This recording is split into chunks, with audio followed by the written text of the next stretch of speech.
저구는 지금 곧 뛰어나가서 보상과 일전을 겨루고 싶었다. 하지만 5년 동안의 감옥 생활은 시골뜨기 소년을 침착하고 판단력을 길러준 것이다. 저구는 생각했다. 내가 지금 곧 뛰쳐나가 싸우면 목숨을 버리는 결과가 된다. 정영과 능소전은 함께 묻히는 소망을 이룰 수 없게 된다. 그렇게 할 수는 없다. 보상은 칼로 정전의 시체를 찌르는데 아무런 반응이 없자 어둠 속을 자세히 살펴보았다. 그가 가지고 있던 화지는 물에 젖어서 불을 켤 수도 없었다.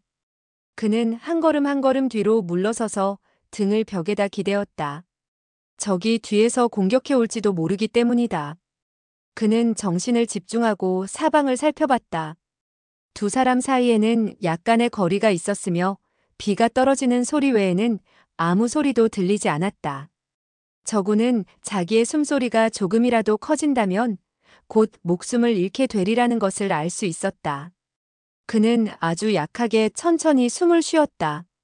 그는 느릿느릿 숨을 마셨고 느릿느릿 숨을 뱉었다. 그러면서 그는 생각했다. 한 시즌만 더 있으면 날이 셀 것이다. 이 악독한 중놈이 정영의 시체를 보면 정말 큰일이다. 어떡하면 좋지? 그는 원래 두뇌가 좋지 않은 데다가 정전의 시체를 보상의 손에서부터 보호하려니까 더욱 골치가 아팠다. 그는 정신을 집중하고 생각했지만 도저히 좋은 생각이 떠오르지 않았다. 그러다 그는 마음이 초조해져서 자신을 원망하기 시작했다. 저구나. 내가 멍청하니까 좋은 생각이 안 떠오르지. 정영이 죽지 않았다면 좋은 방법이 있었을 텐데. 너무 초조한 나머지 손을 머리에 얹고 힘껏 잡아당겼다. 그러자 대여섯 가닥의 머리카락이 손에 잡혀서 떨어졌다. 갑자기 그의 머릿속에 좋은 생각이 떠올랐다. 저 악독한 중놈이 날 보고 늙은 놈이라고 하는 것은 바로 이 머리와 수염 때문이다. 그렇다면 수염과 머리를 깨끗이 잘라버리면 저자는 날 알아보지 못할 것이다. 그런데 가위가 없는데 어떻게 자르지? 죽음도 두렵지 않은데. 좀 아프면 어때? 그냥 손으로 한 올 한 올 뽑아야지. 그는 수염을 만지면서 한 가닥 한 가닥 뽑아내었다.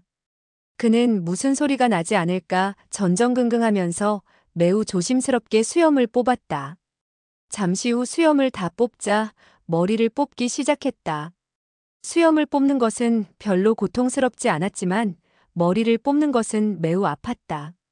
그는 생각했다. 이 방법은 너무 멍청한 것 같아. 정영의 혼이 웃겠군. 하지만 더 좋은 방법이 없잖아. 귓가에 보상이 다시 잠자는 소리가 들렸다. 악독한 중놈에게 들킬까봐 약간의 수염과 머리칼을 뽑고는 천천히 뒤로 물러섰다. 반 시즌이 지난 뒤 그는 우물가에까지 빠져나왔다. 잠시 뒤에야 그는 토지묘에서 빠져나올 수 있었다. 비가 그의 얼굴에 한 방울 한 방울 떨어졌다. 묘 밖에서는 보상에게 들킬까봐 두렵지 않았으며 마음대로 머리를 뽑았다. 그는 의심을 사지 않기 위해서 뽑은 머리와 수염을 땅에다 묻었다. 마침내 그는 머리카락과 수염을 한 올도 안 남기고 뽑아버렸다. 자신의 턱과 번쩍이는 머리를 만져보니 늙은 놈이 아니고 대머리가 되어버렸다. 그는 화가 났지만 결국 쓴웃음을 지으며 생각했다. 수염과 머리카락을 뽑았으니 턱과 머리에 핏자국이 남아있을 거야. 흔적을 없애야겠다. 고개를 들고 빗물에 얼굴을 깨끗이 씻었다. 그리고 또 생각했다. 수염과 머리는 다 뽑았지만 몸에 걸치고 있는 옷을 악독한 중놈이 알아차리면 정말 큰일이다. 바꿔 입을 옷이 없는데 어떻게 저 중놈을 속일 수 있을까? 나도 저 중놈처럼 옷을 다 벗어버릴까? 저구는 옷과 바지를 모두 벗어 던졌지만 오자미는 벗을 수가 없어서 결국 레이는 입고 바지는 벗었다. 그는 옷을 찢어서 허리에 묶었다. 또 보상이 오자미를 알아볼까봐 땅바닥에서 몇 번 뒹굴어 온몸에 진을치를 했다. 정전이 다시 살아난다 해도 잠시 동안은 그를 몰라보았을 것이다. 저구는 한 그루의 큰 나무 근처에 가서는 손으로 땅에 구멍을 파고 보따리를 그곳에 넣으면서 생각했다.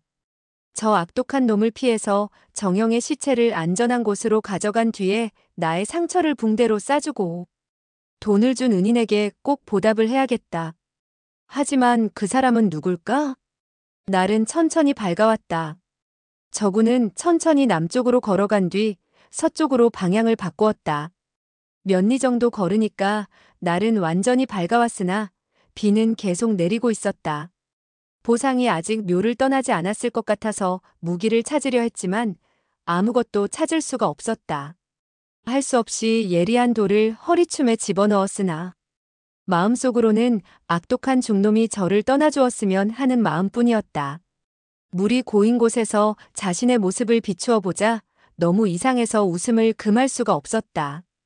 그는 계속해서 동쪽의 토지묘를 향해서 걸었다. 그는 걸으면서 생각했다. 내가 미친 척하고 이 고장의 떠돌이 거지인 척 흉내내야겠다. 토지묘에 가까워지자 저구는 큰 소리로 노래를 부르기 시작했다. 옆집의 아가씨, 내 노래를 들어보소. 부잣집 총각에 시집가면 안 돼. 왕공자는 마음이 나빠. 대머리인 나에게 시집을 와야 행복을 누릴 수 있다. 그는 호남의 시골에 있을 때 이 노래를 즐겨 부르곤 했다. 척방과 함께 손을 잡고 개울이나 논두렁을 지날 때 이 노래를 수천 번도 더 불렀다. 그런데 노래를 부르자니 마음이 쓰라려 왔다. 지금 자신의 노래를 듣는 것은 자신의 사랑하는 사매가 아닌 악독한 중놈이라고 생각했기 때문이었다. 토지묘에 가까워지자 그는 더욱 큰 소리로 노래를 불렀다. 대머리 총각, 무슨 속셈이 있는 거야? 나처럼 예쁜 처녀에게 장가오고 싶어. 하지만 머리에 머리카락이 없어서 안 돼. 하지만 여기까지 불렀을 때 보상이 토지묘에서 걸어 나왔다. 그는 상의를 허리에 걸치고 누군가하고 머리를 밖으로 내밀고 두리번거렸다. 저군이 노래를 부르면서 걸어오고 있었다. 머리는 완전히 벗겨졌으며 노래는 엉터리로 부르고 있었다. 그는 웃음을 참지 못하고 말했다. 아, 대머리 이리 와봐. 저군은 노래를 부르듯이 말했다. 무슨 일로 그러시나요? 저에게 금을 주실 것입니까? 아니면 은을 주실 것입니까? 스님께서 돼지고기를 주신다네. 그는 노래를 부르면서 접근을 했다. 자연스럽게 행동하려 했으나 그의 가슴은 마구 뛰었으며 얼굴색이 굳어지기 시작했다.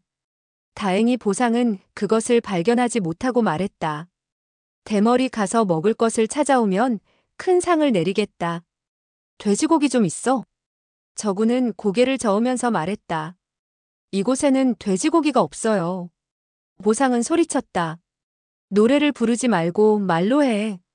저구는 혓바닥을 쑥 내밀어 보이고 억지로 바보 같은 웃음을 웃으면서 말했다. 대머리 아삼은 시골 노래의 습관이 되어 말을 잘 못해요. 스님, 이곳에서 심리 안에는 사람이 살지 않아요.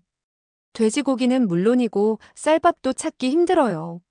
서쪽으로 시보리만 가면 조그만 마을이 있는데 술, 고기, 닭 모든 것이 다 있어요. 먹고 싶으면 갔다 오세요. 그는 보상을 이길 수 없다는 것을 알기 때문에 보상이 제발 자신의 말을 믿어 서쪽으로 가면 시체를 안고 도망치려 했다. 하지만 비는 그치지 않았고 계속해서 두 사람의 몸에 내렸다. 보상이 말했다. 가서 먹을 것 좀 찾아와. 술과 고기가 있으면 더욱 좋고 그것도 없으면 닭이나 한 마리 잡아와. 저구는 정전의 시체를 걱정하면서 건성으로 대답을 했다. 묘 안을 들여다보자 정전의 시체는 벌써 신단의 아래에서 끌어내어져 있었고 옷에 여러 곳이 찢어져 있는 것으로 보아 보상이 벌써 샅샅이 뒤진 모양이었다. 저구는 무척 화가 났으며 더 이상 참지 못하고 말했다. 저 사람은 당신이 죽였군요? 그의 얼굴이 변하자 보상은 시체를 무서워하는 줄 알고 비웃으며 말했다. 내가 죽인 것이 아니야. 이리 와서 한번 알아봐. 저구는 악독한 중놈이 자신의 신분을 알아챈 줄 알고 놀랐다. 끝까지 정전의 시체를 보호하다가 안 되면 도망치려 했다. 그는 마음을 안정시키고 말했다. 이 사람은 이상하게 생겼는데요. 우리 마을 사람이 아니에요. 보상은 웃으며 말했다. 당연히 너희 마을 사람이 아니지. 보상은 갑자기 화가 난 듯한 목소리로 말했다. 이봐, 가서 먹을 것 좀 가져와. 말을 듣지 않으면 너의 개 같은 목숨을 없애버리겠다. 저구는 정전의 시체가 아무 이상이 없는 것을 알자 안심하며 말했다. 예, 예. 몸을 돌려 묘를 나오며 생각했다.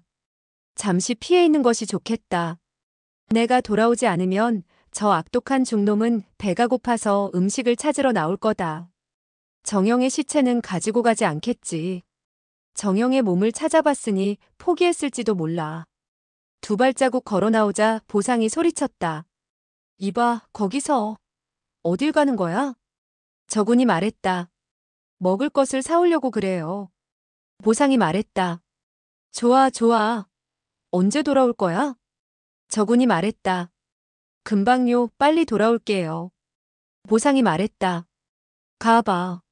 저군은 고개를 돌려 정전의 시체를 한번 바라보고는 토지며 밖으로 걸어 나갔다. 그때였다. 철썩 하는 소리와 함께 저군의 양쪽 뺨을 보상이 후려쳤다.